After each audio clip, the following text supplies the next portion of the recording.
여러분 안녕하세요. 오늘은 사도행전 13장, 14장 이쪽에 기록된 그 내용을 한번 깊이 들어가 볼까 합니다. 바로 바울과 바나바의 첫 번째 선교 여정인데요. 이게 그냥 지도를 따라간 여행 기록 이런 차원이 아니라 초기 기독교가 어떻게 그 유대 공동체를 넘어서 더 넓은 세상으로 갔는지 그 첫 발걸음을 보여주는 아주 결정적인 기록이죠. 네, 맞습니다. 정말 중요한 여정이에요. 그래서 오늘 저희가 살펴볼 자료가 바로 이 기록인데 목표는 간단합니다. 이 여정의 그 중요한 순간들을 한번 따라가 보면서 그들이 도대체 어떤 메시지를 전했고 또 그게 당시 사람들에게 어떤 반응을 일으켰는지 어떨 때는 막 환영받고 어떨 때는 또 엄청난 반대에 부딪히고 그런 생생한 모습들을 같이 한번 느껴보는 거죠. 네, 정말 그 역동성이 느껴지는 기록입니다. 특히 이제 안디옥 교회에서 출발했다는 점, 거기가 벌써 다문화적인 배경을 가진 곳이었잖아요. 아, 그렇죠. 거기서부터 시작해서 그 유대인에게만 이런 어떤 경계를 넘어 이방 세계로 복음이 뻗어나가는 그 시작점을 보여주거든요. 그 과정에서 만나는 사람들, 또 예상치 못한 갈등, 신념을 전하는 방식, 또 거기에 대한 저항, 이런 것들을 보면 정말 흥미롭습니다. 그럼 그 시작점 안디옥 교회부터 한번 이야기를 풀어가 볼까요? 기록을 보면 안디옥 교회에 정말 다양한 리더들이 있었어요. 바나바도 있고 니게르라 하는 시몬, 또 구레네 사람 루기오, 헤로드 왕의 젖동생 마나엔, 그리고 사울, 나중에 바울로 불리는 바로 그 인물이죠. 때가 벌써 당시로서는 굉장히 개방적인 공동체의 모습을 보여주는 것 같아요. 유대인, 이방인 배경이 섞여 있고요. 근데 중요한 건 이들이 그냥 개인적으로 떠난 게 아니라 기록을 보면 주를 섬겨 금식할 때에 성령이 이르시되 내가 불러 시키는 일을 위하여 바나바와 사울을 따로 세우라. 이렇게 나오거든요. 아, 성령의 직접적인 지시가 있었군요. 네. 그리고 교회가 금식하고 기도한 후에 두 사람에게 안수해서 파송합니다.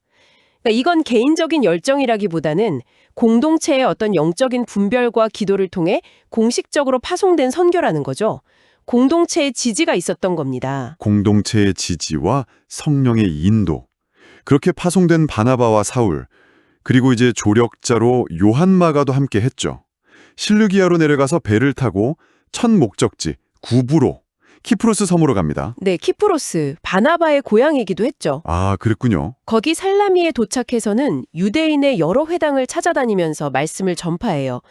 당시 디아스포라 유대인들에게 회당은 뭐랄까 종교적인 중심지이자 커뮤니티 센터 같은 곳이었으니까요. 가장 자연스러운 접근이었겠네요. 그렇죠. 말씀을 전하기에는 가장 좋은 장소였죠. 근데 여정은 여기서 그치지 않고 섬을 쭉 가로질러서 서쪽 끝에 있는 파포스라는 도시에 도착하는데 여기서 아주 흥미로운 만남이 기다리고 있었습니다. 아, 바로 그 장면. 거기 로마 총독이 있었죠.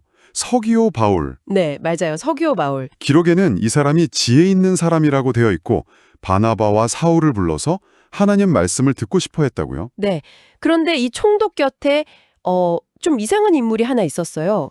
바예수라고 하는 유대인 마술사, 거짓 선지자라고도 하고요. 아, 이 사람이 문제였군요. 그렇죠. 엘로마라고도 불렸는데 총독이 바울과 바나바의 말을 듣고 믿으려고 하니까 이 마술사가 막 그걸 방해하는 거예요. 적극적으로. 왜 그랬을까요?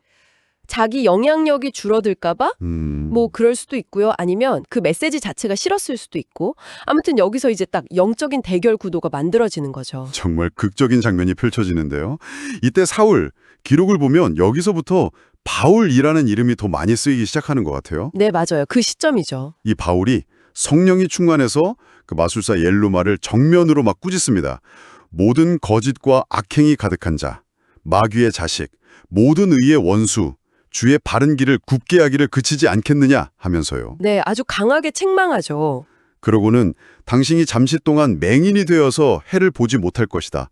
이렇게 선언하는데 와. 진짜로 그렇게 됐다는 거 아닙니까? 갑자기 눈앞이 캄캄해져서 막 사람을 찾아 더듬거리고. 그렇죠. 그 선언대로 즉시 시력을 잃게 됩니다. 이 명백한 어떤 영적 권능 앞에서 총독 서기오 바울이 그걸 직접 본 거잖아요. 네. 얼마나 놀랐겠어요. 그래서 주님의 가르침을 받아들이고 믿게 되었다. 이렇게 기록되어 있죠. 이 사건은 여러 면에서 좀 중요해요. 어떤 면에서요? 첫째는 이게 그냥 단순한 기적 보여주기가 아니라 하나님의 말씀이 가진 권위와 능력이 거짓된 영적 세력을 이긴다는 걸 아주 명확하게 보여준 사건이라는 점. 아, 그리고 둘째는 말씀하신 대로 사울이라는 히브리식 이름보다는 바울이라는 로마식 이름이 여기서부터 더 강조되는 것 같다는 점. 이게 앞으로 그의 사역이 점점 더 로마 세계, 즉 이방인을 향하게 될 거라는 어떤 암시처럼 보이기도 하고요. 로마의 고위 관리, 총독이 개종했다는 사실 자체도 당시에는 엄청난 일이었겠는데요. 물론이죠. 그건 복음이 어떤 사회계층이나 민족의 경계를 넘어서 전파될 수 있다는 걸 보여주는 아주 강력한 사례가 되는 거죠. 로마 제국이라는 그 큰 틀 안에서 보면 이건 정말 작은 일이 아니었을 겁니다. 바울과 바나바가 전하는 메시지에 대한 신뢰도랄까 영향력이 훨씬 커졌을 가능성이 높아요. 키프로스에서 이 경험이 이후 선교에 대한 확신을 더 줬겠네요. 네, 그랬을 겁니다. 이방인 선교에 대한 어떤 확신이 더 굳건해지는 계기가 되었을 수 있죠. 자, 이렇게 키프로스에서 강렬한 경험을 하고 바울 일행은 배를 타고 밤빌리아 지역, 지금의 터키 남부 해안가 쪽 버가라는 곳으로 건너갑니다. 근데 여기서 좀 예상치 못한 일이 생기죠. 아, 네. 함께 갔던 요한 마가가 갑자기 일행을 떠나서 예루살렘으로 돌아가 버립니다. 기록에는 그 이유가 자세히 안 나와 있어서 참 궁금해요. 왜 그랬을까? 네, 성경은 그냥 떠나갔다고만 기록하고 있어서 정확한 이유는 알 수 없어요. 근데 이게 나중에 바울하고 바나바 사이에 좀 큰 갈등의 원인이 되죠. 아, 2차 선교여행 때? 맞아요. 2차 때 바나바는 그래도 마가를 다시 데려가자고 하는데 바울은 첫여정 때 그렇게 중간에 가버린 사람은 신뢰할 수 없다. 같이 못 간다. 이렇게 강하게 반대하거든요. 결국 이 문제 때문에 두 사람이 엄청 심하게 다투고 각자 다른 길을 가게 되죠. 참 안타까운 일이네요. 그렇죠. 마가가 떠난 이유가 선교 여정이 너무 힘들어서 그랬는지 아니면 목적지에 대한 의견 차이가 있었는지 개인적인 사정인지 추측만 할 뿐이지만 어쨌든 이 사건은 그 위대한 선교 사역 속에서도 이런 인간적인 연약함이나 갈등이 분명히 있었다는 걸 솔직하게 보여주는 부분이기도 합니다. 네. 마가의 이탈이라는 변수를 뒤로 하고 바울과 바나바는 버가를 떠나서 내륙 고원지대인 비시디아 안디옥으로 올라갑니다. 길이 좀 더 험난해졌을 것 같은데요? 네, 지리적으로도 그렇고 어쩌면 마가의 이탈 때문에 심적으로도 좀 그랬을 수 있겠죠.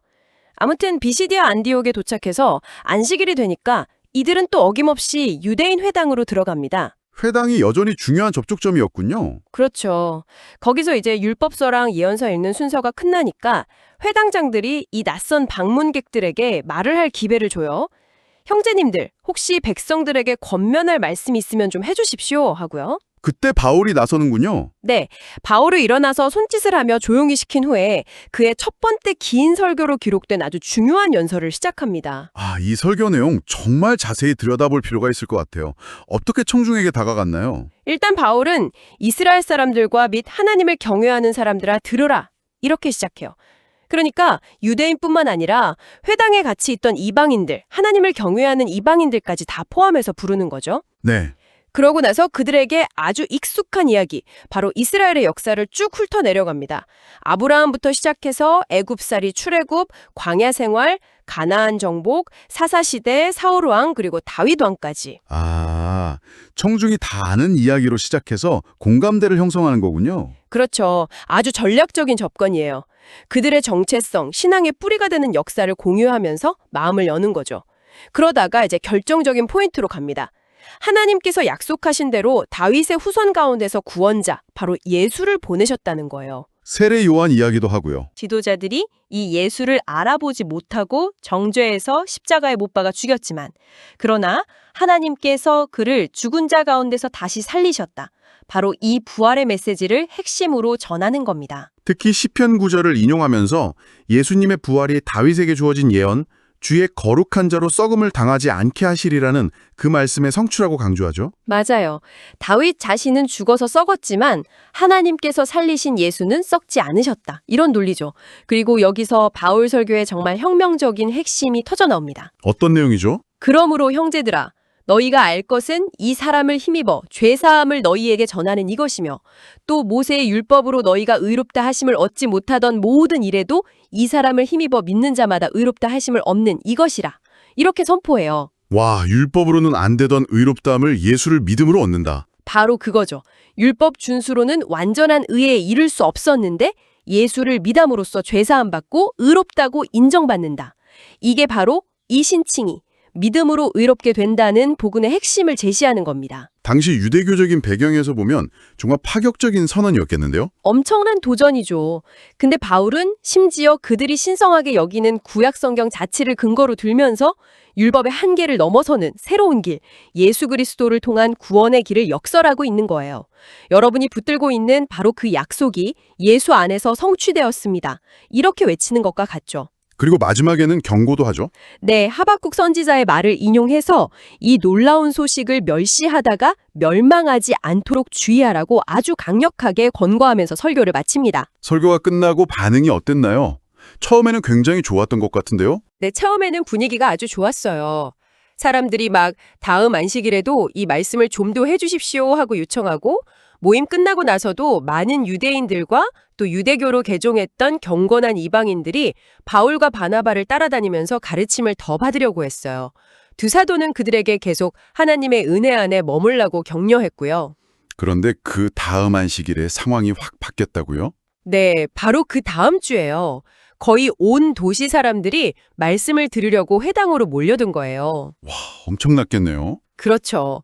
그러니까 이걸 본 일부 유대인 지도자들이 시기심이 폭발한 거예요. 질투심이죠. 자신들의 영향력이 줄어들까 봐 그랬는지, 아니면 바울이 전하는 메시지 자체가 너무 거슬렸는지. 아무튼 바울이 하는 말을 막 반박하고 비방하기 시작합니다. 분위기가 험악해졌군요. 네, 군중 심리도 작용했을 수 있고요.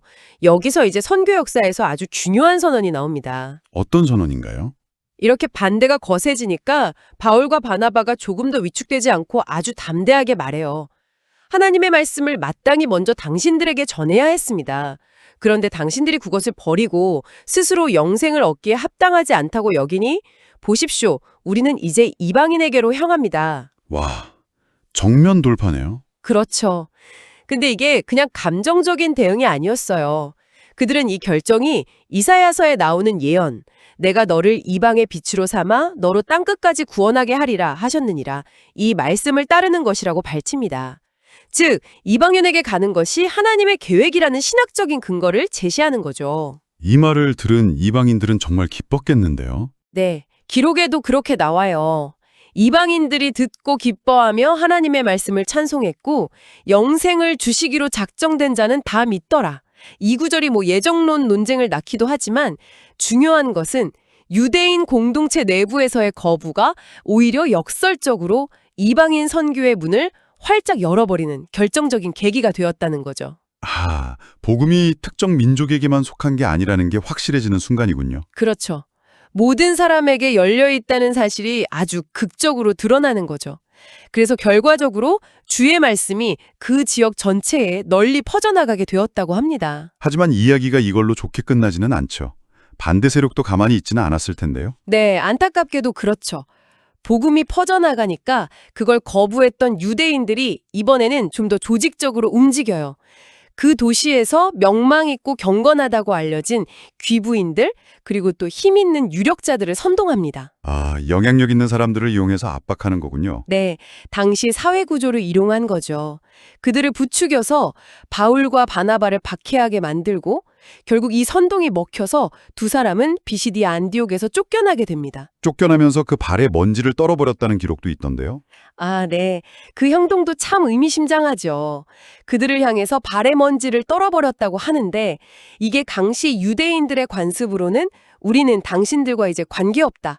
당신들의 불신에 대한 책임은 당신들 스스로 져라. 이런 뜻의 상징적인 행위였어요. 일종의 관계단절 선언이자 경고 같은 거죠. 그리고는 다음 목적지인 이고니온으로 가는군요. 네, 맞아요. 이고니온으로 발걸음을 옮깁니다. 박해받고 쫓겨나는 참 힘든 상황이었을 텐데 기록의 마지막은 좀 의외였어요. 엄했다는 거예요. 이게 참 놀라운데요. 어떻게 그럴 수 있었을까요? 그러니까요. 외부적으로는 억압받고 고난이 닥쳤는데도 내적인 신앙의 활력과 기쁨은 꺼지지 않았다는 거죠. 이건 복음 자체가 가진 어떤 생명력, 그리고 그걸 받아들인 초기 교인들의 깊은 확신을 보여주는 증거라고 할 수 있습니다. 환영받기도 하고 거부당하기도 하고 박해를 받으면서도 또 성장하고 이렇게 끊임없이 역동적으로 전진하는 초기 선교의 모습을 아주 압축적으로 보여주는 마무리인 것 같아요. 오늘 이렇게 바울과 바나바의 첫 선교 여정을 쭉 따라가 보니까 정말 많은 일들이 있었네요. 안디옥에서의 부르심과 파송으로 시작해서 키프로스 섬에서는 마술사와의 대결, 또 로마 총독의 회심이라는 아주 극적인 사건도 있었고, 네, 그렇죠. 또 비시디아 안디옥에서는 그 담대한 설교, 그리고 그로 인한 아주 격렬한 반응들, 환영과 거부가 교차하고 마침내는 이방인을 향한 선교의 문이 공식적으로 확 열리는 그 전환점까지 정말 숨가쁘게 달려온 여정입니다. 네, 맞아요. 이게 단순히 어디를 갔다는 지리적인 기록 이상인 거죠. 초기 기독교의 핵심 메시지가 구체적으로 어떻게 선포되었는지, 또 다양한 배경의 사람들이 그 메시지 앞에서 어떻게 반응했는지, 그걸 정말 생생하게 보여줍니다.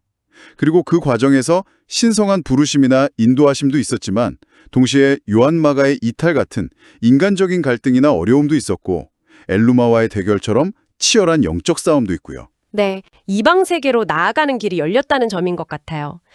이 모든 요소들이 막 얽혀서 초기 교회가 얼마나 역동적으로 성장해 갔는지를 보여주는 아주 귀중한 기록이라고 생각합니다. 마지막으로 오늘 저희가 살펴본 내용을 바탕으로 여러분께 한번 생각해 볼 만한 질문을 던져드리고 싶습니다. 키프로스에서는 마술사 엘루마가 자기 영향력을 지키려고 총독이 진리를 듣지 못하게 거짓된 방법으로 방해했잖아요. 네, 그리고 비시디아 안디옥에서는 기존의 종교 지도자들이 사회 유력자들을 선동해서 새로운 메시지를 전하는 사람들을 픽닥하고 쫓아냈고요. 그렇죠. 어떤 새로운 생각이나 신념 혹은 좀 변화를 요구하는 메시지가 기존의 어떤 권력 구조나 사회적인 통념에 도전을 줄 때가 있잖아요. 그럴 때 기득권을 가진 쪽이나 현 상태를 유지하려는 쪽에서 정보를 이용하거나 때로는 왜곡된 정보나 거짓 정보까지도요. 또 영향력을 동원해서 어떻게 반응하는지 우리가 이 기록을 통해서 좀 엿볼 수 있는 것 같아요. 확실히 그런 면이 있죠. 오늘날 우리 사회를 봐도 어떤 메시지가 누군가에게는 정말 진실되고 기쁜 소식일 수 있지만 기존의 어떤 질서나 사고방식을 흔들 가능성이 보일 때 좀 비슷한 종류의 저항이나 왜곡에 부딪히는 경우를 종종 보게 되지 않습니까? 여러분 각자의 경험 속에서 혹은 우리 사회 안에서 이런 역학관계가 어떻게 나타나고 있는지 한 번쯤 돌아보는 것도 의미 있지 않을까 그런 생각을 해봅니다.